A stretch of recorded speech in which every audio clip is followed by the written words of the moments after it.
특고합선 매설을 두고 한전과 부평 삼산동, 부천 상동 주민들이 갈등을 겪고 있습니다. 최근에도 두 단체가 정면 충돌했는데요. 취재기자와 자세한 이야기 나눠보겠습니다. 네, 먼저 삼산동 상황부터 살펴볼 텐데요. 스튜디오에 이재필 기자가 나와 있습니다. 최근 한전과 주민들이 회의 석상에서 맞부딪히는 일이 있었다고요? 네, 맞습니다. 지난 20일 부평구청에서 삼산동 특고합 해결 민관대책위원회와 한전이 3차 협상을 진행을 했는데요. 네. 대책위가 한전과 협상을 벌였는데 앞서 여러 차례 보도해 드렸던 바가 있는데요. 대책위는 최근 밝혀진 그 한전 직원의 주민 사칭 댓글 논란에 대해 사과해 줄 것, 그리고 책임자급이 협상 테이블에 참여해 줄 것을 한전 측에 요청을 해 나섰습니다. 이에 대한 이야기가 오고 가던 중에 갈등이 있었는데요. 그 회의에 참여하는 주민의 대표성을 두고 날선 발언들이 오고 갔던 것으로 알려져 있습니다. 네. 먼저 대책위에 참여하고 있는 이은옥 주민대책위원장의 주장인데요. 현장에서 한전 관계자가 당신들이 주민들의 대표라고 볼 수 있느냐, 다른 의견을 가진 사람들도 많지 않냐, 그런데 어떻게 반대 입장만 있는 당신들만이 주민 대표로 나와서 이야기를 할 수 있느냐라고 했다라는 겁니다. 예. 이에 이은옥 위원장은 그 인천시와 부평구 각 정당 관계자를 포함해 민관 대책위가 구성이 됐고 여기에 주민 대표로 포함된 게 우리다. 지자체 그리고 지역 정당, 시민사회도 주민 대표로 우리를 인정하고 있는데 무엇이 문제냐라고 이제 항의를 했다라는 게 이제 이은옥 위원장의 주장입니다. 예. 예, 갈등이 일자의 3차 협의는 그대로 이제 파행으로 끝났고요. 파행 이후 주민대책위원회는 한전이 상황을 민민 갈등으로 이어가고 있다라며 항의 성명서를 발표하기도 했습니다. 이은옥 위원장의 이야기를 직접 한번 들어보시죠. 실은 밀양 사태가 떠올랐고 평화롭던 밀양의 마을이 특고합선으로 인해 서로 적이 되고 등을 돌리면서 살아가는 모습들이 되게 가슴 아팠는데, 그러면 삼산 이동에 특고합의 현안을 문제를 갖다 갖고 지금 주민 대책에 모여 있는 주민들은 어떤 단지를 떠나서 모두가 지금 이 문제를 해결하기 위해서 모여 있음에도 불구하고 다른 관심 없는 대표를 끌어들이는 이유가 저희가 뭐냐? 결국 주민 간의 갈등을 부추기고 싸움을 조장하려는 것밖에 보이지 않는다.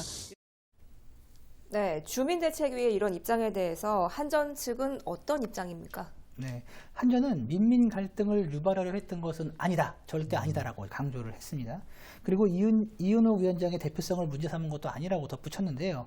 단 삼산동 특고합 매설을 두고 강하게 반발하는 주민들이 있는 반면에 한전 측의 입장을 이해해주는 주민들도 많다라는 게 이제 한전의 입장입니다. 네. 네. 이에 강하게 반대하는 주민들만 위원회에 참석하고 있으니 의견이 다른 주민들의 이런 입장도 들어보는 것이 어떻겠느냐라는 어떤 의견을 개진하는 상황이었다고 설명을 하고 있어요. 이를 설명하는 과정에서 오해가 생긴 것 같다. 이것이 한전 측의 입장입니다.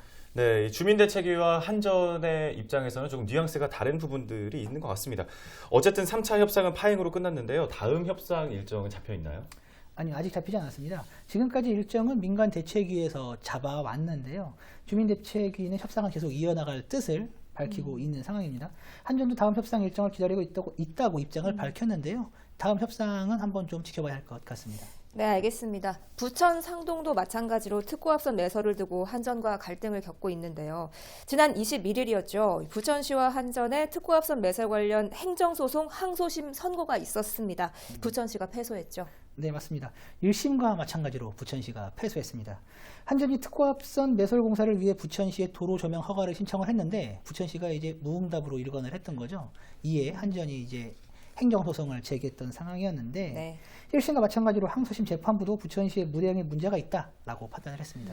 네, 그러면 부천시는 대법원까지 이 판결 끌고 갈까요? 아니요, 그 부천시는 상고를 포기했습니다. 대법원까지 가더라도 실익이 없다고 판단을 했습니다. 알겠습니다. 그럼 이대로 끝나는 겁니까? 아니요, 그렇지 않습니다. 부천시의 관련 소송을 맡고 있는 이준영 변호사가 저희 헬로TV의 이슈토크에 출연해서 관련 상황을 설명을 했는데요. 상동 특고합 소송전은 지금부터 시작이라고 볼 수 있을 것 같습니다. 네. 이번에 진행된 행정소송은 부천시가 한전의 도로 조명 허가 신청에 무대응해서 이제 진행된 소송이었잖아요. 부천시는 한전이 이제 도로 조명 허가 신청을 낸다고 하면 불허하겠다는 이런 입장인 거예요. 예. 그럼 만약에 한전 측에서 공사를 진행하기 위해서 다시 도로 조명 허가 신청을 냈는데 부천시가 불허한다. 그러면 이에 대해서 이게 문제가 있다고 한전이 또 판단을 한다면 또 행정소송을 제기할 수밖에 없는 그런 상황이 되는 거예요. 네. 네. 그럼 또 이제 긴 법정 공방이 오고 갈 수밖에 없는 상황이고 공사는 또 그만큼 지연될 수밖에 없는 상황이 되겠죠. 여기에 부천 지역 내 공사 구간이 4군데인데요. 예. 이것도 개별적으로 이제 도로 조명 허가를 신청하면 소송 기간은 더 길어질 수밖에 없는 그런 상황입니다. 이준영 변호사의 이야기를 직접 한번 들어보시죠. 부천시가 소송에서 패소했기 때문에 이 판결이 확정되면 한전의 도로 점령 허가 신청에 대해서 부천시가 거부 처분을 할 것이고, 그러면 그 거부 처분에 대해서 한전이 그 거부 처분 취소 소송을 하게 되면 그 소송이 공사가 가능한지 여부에 대한 직접적인 재판이 될 예정입니다. 부천시에서는 법적인 해결보다는 협의에 의한 해결을 원하고 있었는데, 예, 과정이 쉽지 않아 보이는데요. 문제를 해결할 수 있는 가장 빠른 방법은 역시 주민과의 합의가 아닐까 싶습니다. 지금까지 이재필 기자였습니다. 이재필 기자 수고하셨습니다.